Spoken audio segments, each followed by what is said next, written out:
Welcome to a Riemann sum example with the left-hand rule. So the left-hand rule means when we use our rectangles, we're going to use the left side of the rectangle to determine height. So we use the left side of the rectangle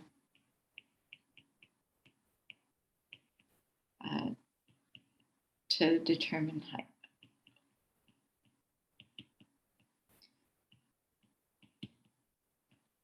So I'm going to use this example to develop our formula for finding a left-hand rule Riemann sum. So we're going to use Riemann sums to approximate the definite integral from 1 to 3 of x squared minus 2 dx. And again, doing this with the left-hand rule, we are first going to do this with 10 rectangles, and then we will parallel the same case on the side using n rectangles instead. So if we want to do the definite integral from 1 to 3 of x squared minus 2 dx, we have our x squared minus 2, and then we're looking from 1 to 3. So our function is going to do something like this.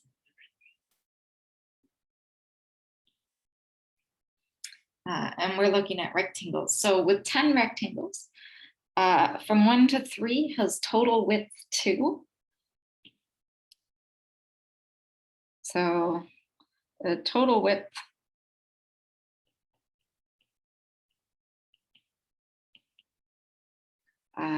would be 3 minus 1, or 2. And then we're going to split over 10 rectangles.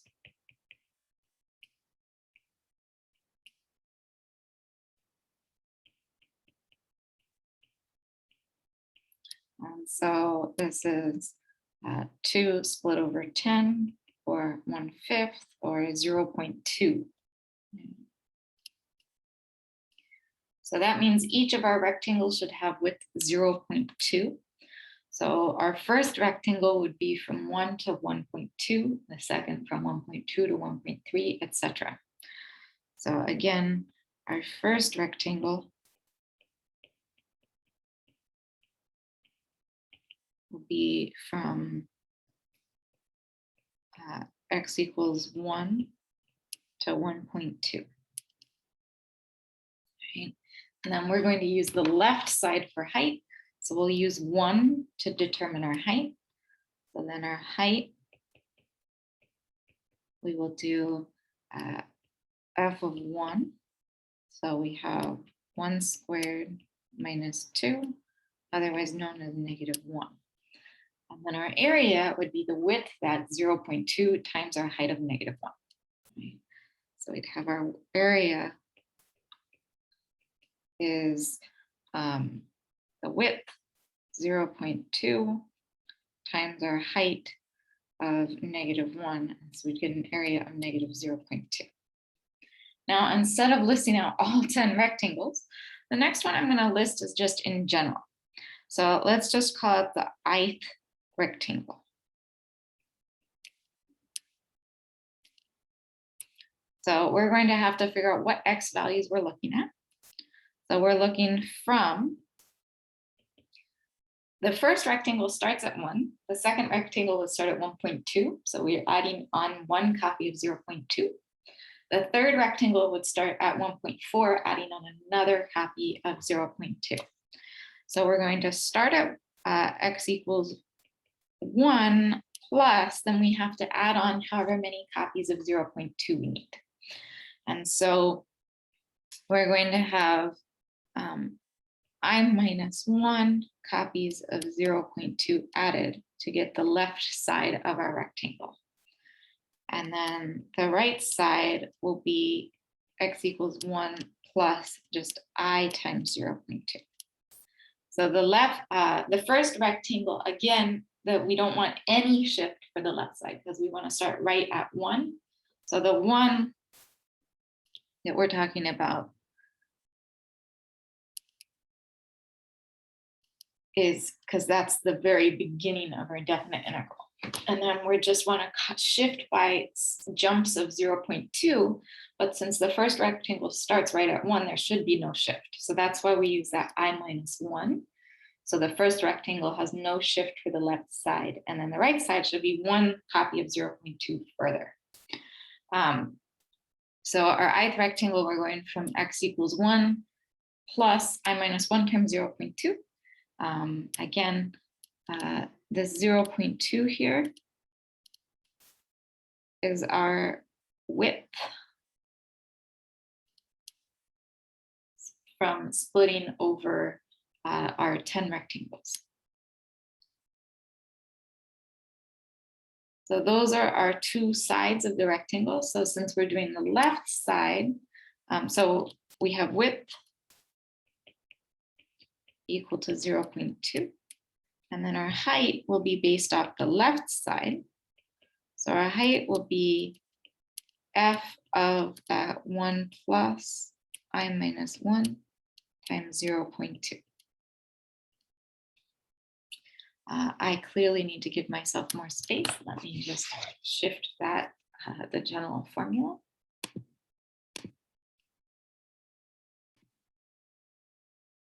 That little moment of the small video. All right, so we have our width and height. We can go ahead and plug in a specific function. So our specific function was x squared minus 2. So we would take this 1 plus I minus 1 times 0.2 square and then minus 2. And so the area that we're looking at would be 0.2, that was our width, times, we have 1 plus I minus 1 times 0.2, that whole thing squared, and then minus 2. So this is the area of our ith rectangle. And so we can then do our approximation. So our definite integral from 1 to 3 of x squared minus 2 dx is going to be approximately, we're going to sum over our I rectangles. So this will be the summation from I equals 1 to n of 0.2 times 1 plus I minus 1 times 0.2 squared minus 2.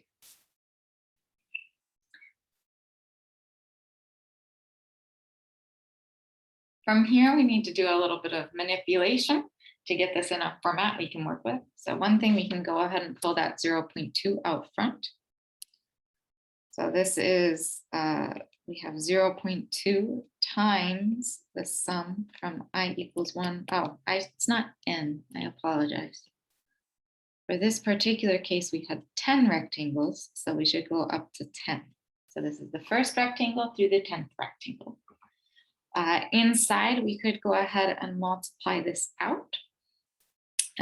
So we will have a 1 squared is just 1. Then we will have 2 copies of 0.2 times I minus 1, or in other words, 0.4 times I minus 1. And then we will have that squared. So this will become plus 0.04 times I minus 1 squared. And then we subtract 2 from all of that.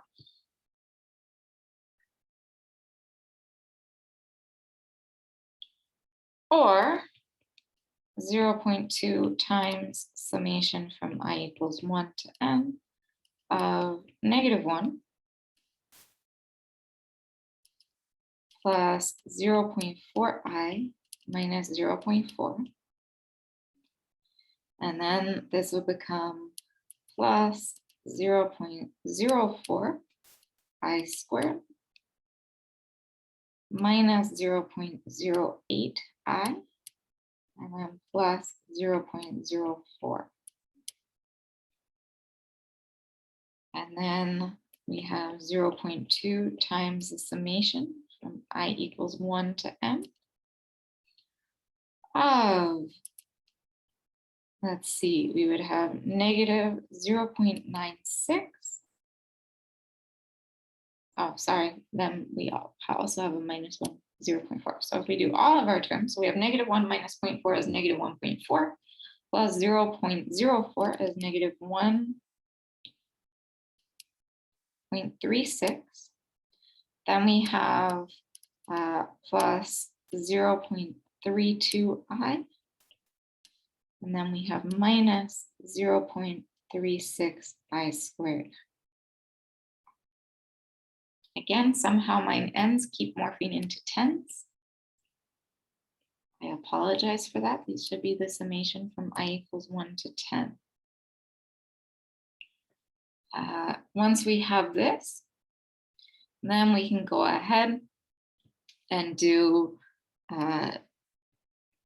split this separately if we want.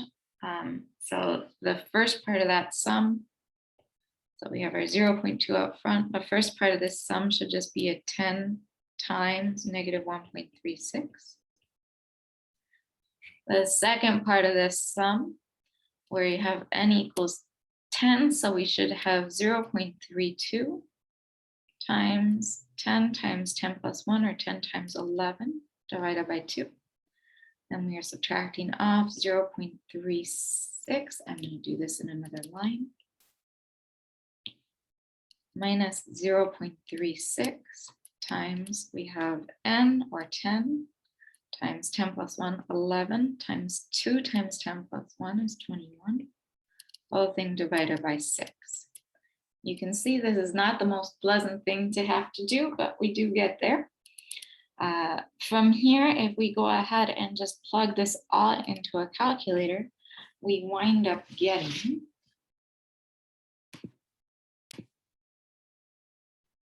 sorry, I just noticed I've made a mistake in my arithmetic.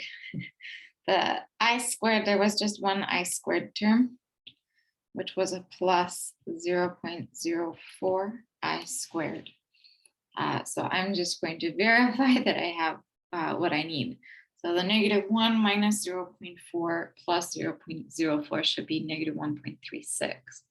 For I, we have a plus 0.4i and a minus 0.08i, which will give us plus 0.32i. And then we just have that 1 plus 0.04i squared.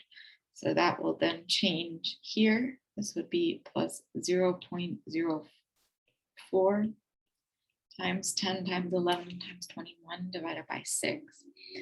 And then if we do all of this computation, we wind up getting 3.88. So this is using 10 rectangles. I'm going to stop here for this video. In the next video, we will look through the same notes and do the mirror image using n rectangles instead of just 10 rectangles. So look for the next video to see doing n rectangles.